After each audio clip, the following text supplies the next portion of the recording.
बहुत समय पहले की बात है। सुंदरपुर गांव में एक छोटी परिवार रहती थी। उस परिवार में सुमित्रा अपने पति के साथ एक अमीर लोग की जमीन पर आबादी करते थे। ये काम करके उन लोगों को बहुत कम पैसे मिलती थी। इतनी काम करने के बाद भी उन लोगों को अच्छी कीमत नहीं मिलती थी। सुमित्रा की एक बेटी थी। उसकी शादी की उम्र हो चुकी थी, लेकिन उसकी शादी नहीं हो रही थी क्योंकि सुमित्रा की बेटी दिखने में बहुत काली थी।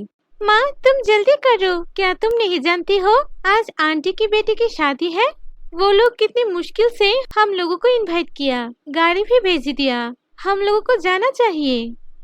हाँ हाँ, आज हम लोग जल्दी से आ जाएंगे। ये कहकर वो लोग अपने काम पर चली जाती है। शाम को सुमित्रा और उसके पति काम खत्म करके जल्दी से घर आती है।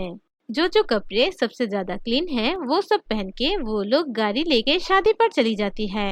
तभी सोना की आंटी आती है और कहती है, सुमित्रा, दादा, तुम लोग ये कैसे कपड़े पहन के आई? ये सब पहन के तुम लोगों को गरीब लग रही है। तुम लोगों को देख के लग रही है तुम इस घर की नौकर हो। सब बोल रही है तुम लोग यहाँ घुसी हो भीख मांगने के लिए। अगर तुम लोगों के पास अच्छे कपड़े नहीं थे तो तुम लोग क्यों आई? तुम लोग हमारी इज्जत मिट्टी में मिला दी। ये तुम लोग ठीक नहीं किया।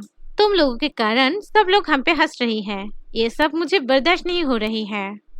आंटी, आप ये क्या कह रही हैं? आप ही तो हम लोगों को इनवाइट किया, घर पर आया।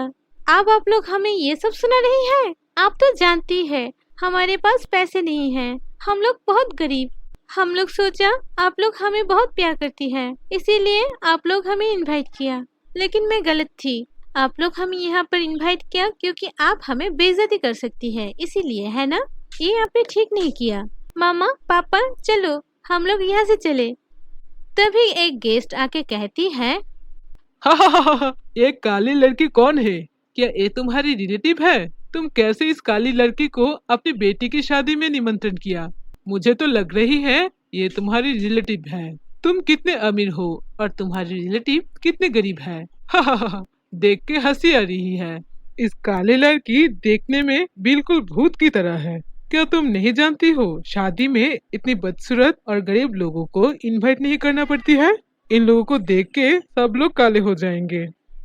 अरे नहीं, ये लोग मेरे रिलेटिव नहीं है, ये सब मेरे नौकर है। क्या कहा? ये सब तुम्हारे नौकर? मैं तो तुम्हारे घर पर आते जाती हूँ, मैंने तो कभी नहीं देखा। अरे वो सब नहीं है, ये लोग मेरे घर पे हमेशा नहीं काम करती है। मैं कल ही उन लोगों को रास्ते में देखा भीख मांगते हुए। मेरी मन बहुत बड़ा है, इसीलिए मैं उन लोगों को कहा मेरी बेटी की शादी में तुम लोगों को काम करना है। अगर मैं इन गरीब भिखारी को काम दूंगी तो वो लोग अच्छे से खा पाएगी, इसीलिए वो लोग यहाँ काम करने आई। तुम लोग खड़े क्यों हो? जाओ जाओ काम पे लगो, अभी भी बहुत सारे काम पड़ी है। सुमित्रा और उसके पति और सोना आंख फड़ के उन्हें देख रही थी, कैसे उनकी अपनी आंटी उन्हें बेइज्जती की। उन लोगों को बहुत दुख हुआ। तभी सोना की आंटी की बेटी चली आती है। उसकी नाम थी रानी। वो वहाँ आके खड़ी होती है। सब लोग उसे देखते ही रह जाती है क्योंकि रानी अभी अभी ब्यूटी पार्लर से सज धज के आई है। रानी की सारी दोस्त उसके सामने जाती है और बहुत बातें करने लगती है।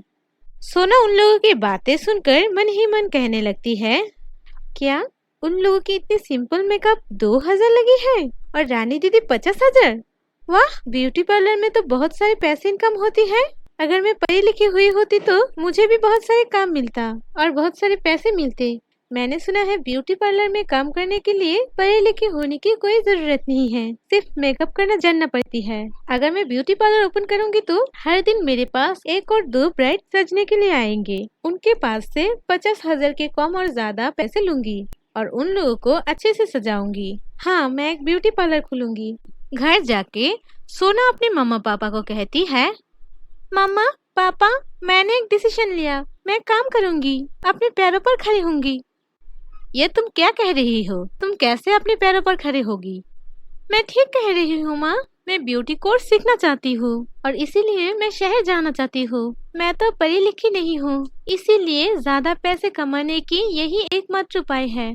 तुम लोग तो जानते ही हो ब्यूटी पार्लर से बहुत सारे पैसे कमा जा सकती है, इसीलिए मैंने सोचा ब्यूटी कोर्स सीखूंगी और एक पार्लर दूंगी।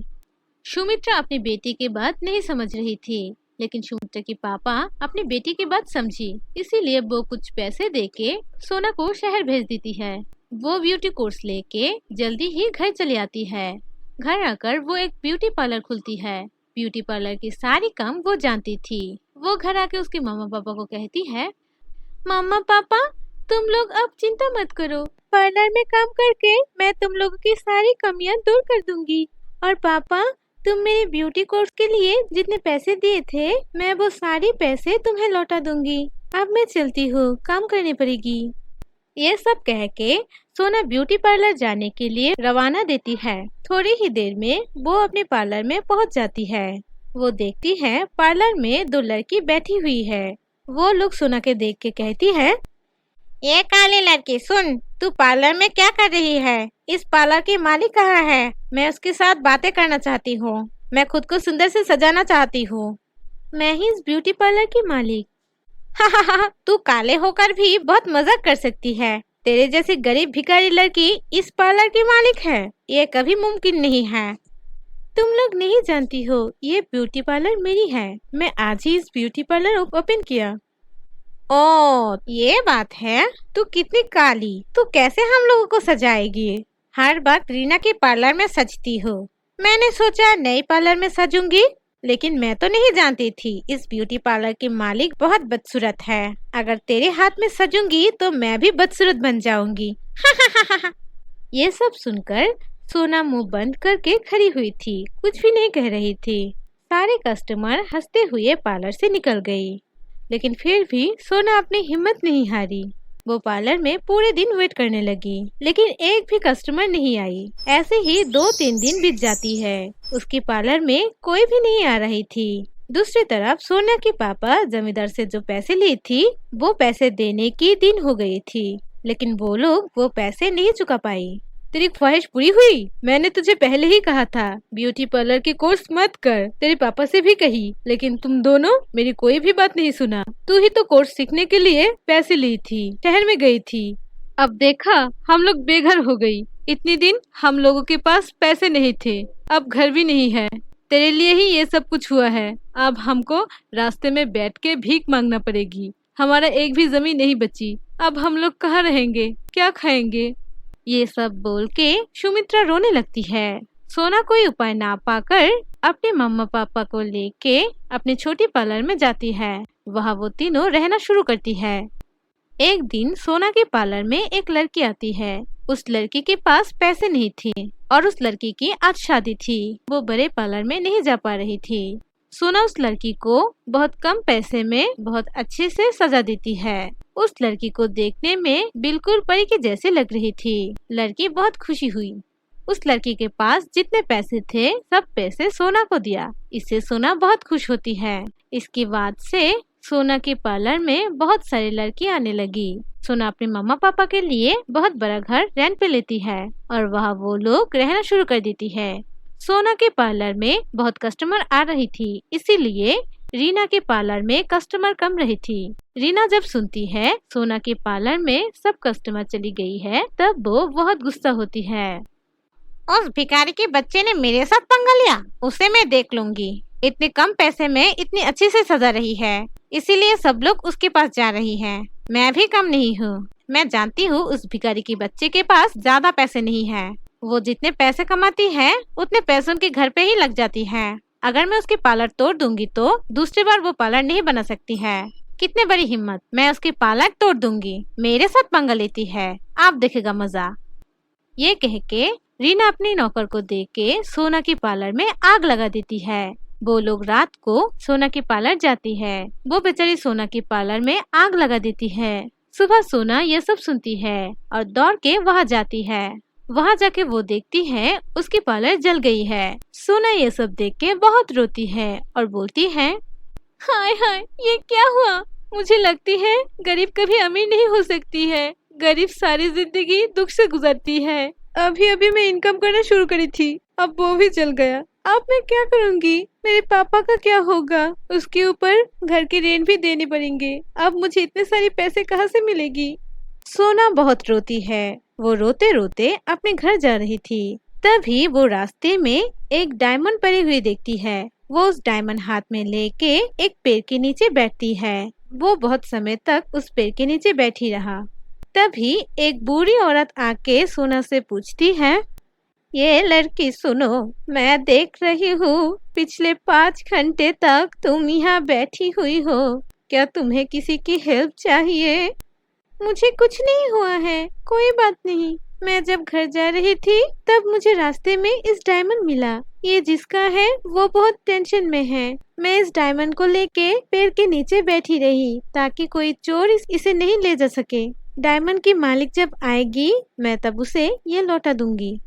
सोना की बातें सुनकर बूढ़ी औरत बहुत खुश होती है और वो एक परी में बदल जाती है। सोना ये सब देख के बहुत डर जाती है। तुम डरो मत, मैं एक परी हूँ। तुम देखने में बहुत सुंदर हो।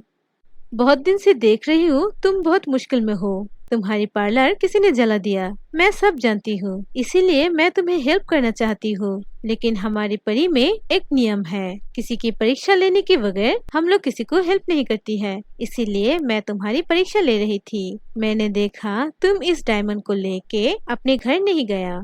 तुम इसे लौटाने के लिए यहाँ बैठी रहा। तुम मेरी परीक्षा में पास हो गई हो। तुम बहुत अच्छी हो। अब मैं तुम्हें हेल्प कर सकूंगी। परी तब अपने जादू से सोना के हाथ की डायमंड को एक पाउडर के डिब्बे में बदल देती है। ये है जादुई फेस पाउडर। अगर तुम इसे अपने फेस पर दोगी तो तुम बहुत सुंदर हो जाओगी। अब से तुम ब्यूटी पार्लर के काम अपने घर बैठ के ही कर पाओगी। तुम्हें देखकर बहुत सारे लोग आएगी तुम्हारी पार्लर में सजने के लिए।